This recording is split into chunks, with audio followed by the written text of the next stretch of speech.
Top story tonight, Iran is continuing to defy the will of the international community tonight. Despite calls from the UN Security Council, the Iranians are continuing their nuclear program.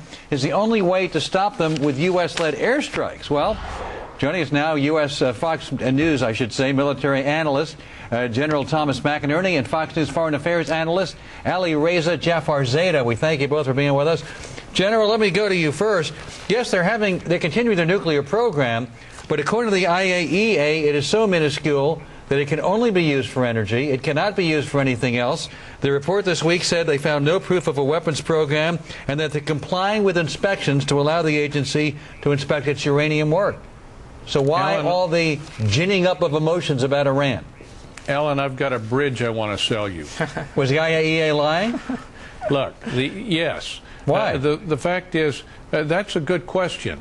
But the fact is they are developing a weapons program. They have no requirement absolutely for nuclear energy because the Russians will supply at Bushehr for upwards of 37 years the enriched uranium that they need to run Bushehr. So there is no other requirement for them to enrich uranium. And if there's no requirement for them to enrich uranium, why do they need to do it? But, General, the head of the IAEA, Mohammed El-Baradi, says, I think pretty much, and I'm quoting what he said, pretty much everything has come to a halt now. We're just trying to make sure that everything's been stopped. Everything has come to a halt, pretty much, he said. Why would the IAEA, are they purposely misleading the world? Are they purposely lying about Iran's capability? Well, I don't know how he can say that when yesterday Ahmadinejad was on and showing the UF-6 that they were processing and enriching. So I'm not sure I understand why the IAEA well, they're not saying they're not enriching, but they're saying they're not enriching enough to make nuclear weapons, only enough to use it for energy. Ali Reza, let me go to you. Nuclear expert David Albright, the Institute for Science and International Society, says Iran is barely progressing in this area of nuclear development. So it's the IAEA, it's the International Institute for Science and International Security. Is everybody lying about this? No, that's not the case, Alan. Even the IAEA report has lots of other points mentioned there, including the fact that Iran has not really cooperated in clearing out a number of outstanding issues about its centrifuge program. The fact that they found traces of highly enriched uranium in a number of sites that Iran has not been able to explain. But not usable, they're saying, for weapons, only for energy. Well, it's not usable now, but once Iran has the ability to enrich... 8 years away, 10 years away? No, absolutely not. Once you have the ability to enrich uranium to peaceful level, which is 5%, you're only weeks away from being able to enrich it further to 80% and use it for the bomb. So it's the ability that is extremely crucial to be able to enrich uranium. I used the phrase, General, earlier, a few moments ago, ginning up people's emotions. This idea that we're going to get people all inflamed about what Iran is doing, this push to having some kind of a war. I heard you say earlier on Fox News today, it's only a matter of time till we have to militarily take out some of their facilities. Are you saying that's inevitable? I didn't say that, Alan. What I did say is that that is an option. I personally believe that it will be inevitable because no one has successfully negotiated with the Iranians, to include the former German Foreign Minister Genscher, to include Jack Straw, who was the English UK foreign minister. No one has negotiated successfully on contentious issues with Iran since the 26 or 27 years that the mullahs have been in power. General, it's Rich Lowry. Obviously, this is a fool's game. I'm touched, though, about how trusting Alan Colmes is of the mullahs in Tehran. It's very, very touching, Alan. Well, now let me ask you this.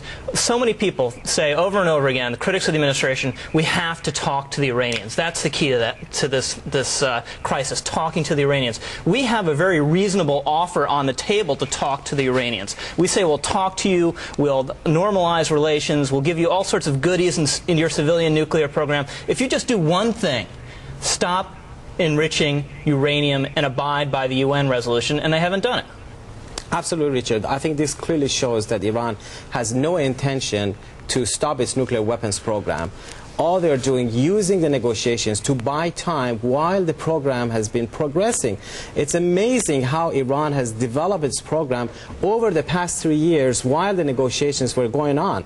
When the negotiations started 3 years ago, Natanz was in very early stages. That's where they enrich uranium. The heavy water facility in Iraq didn't even have the heavy water reactor.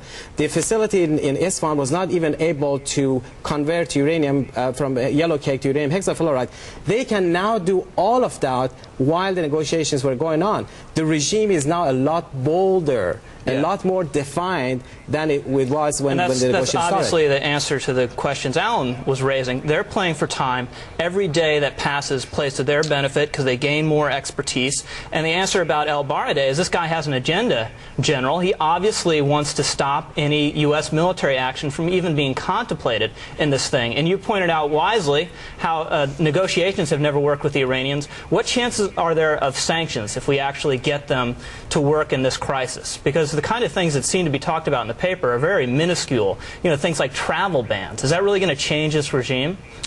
Rich, it isn't, and I don't like to be a pessimist on this, but we're going through a diplomatic kabuki dance, and unfortunately we're going to know in the next 2 or 3 weeks that the Russians and Chinese are not going to support those sanctions in the Security Council. And then John Bolton, who is doing a tremendous job there in the UN, he's going to try to get a coalition of the willing, and then we're going to find our European friends get real squishy on it. So we'll go through this process over the next 3 to 6 months, and it's going to turn out the only nation that's going to want to stand up fundamentally against Iran developing nuclear weapons is the United States. It's always the case. We're the one responsible power in the world. Now let me ask you, if negotiations aren't going to work, sanctions likely aren't going to work, another solution short of military force that you hear a lot about is a potential revolution in Iran. Is there any chance of a revolution changing the regime prior to it getting to the crucial point where they can get nukes? Absolutely, Rich. I think this is the most viable option that has not even been tried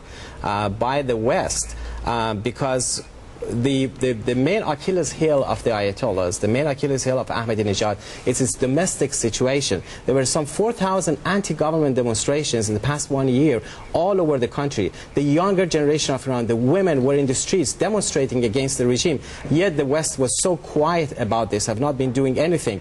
The main opposition was responsible for exposing all the major nuclear sites of Iran, yet the opposition did not get credit for that. Not only that, they were put on the terrorist list as a goodwill gesture to the Iranian regime. So that's one option that we have not explored and they need to be explored. We haven't done so well at regime change lately. We haven't been very good at that. So good to see you, sir. Thanks. That needs to be done by the Iranian people. Thank you.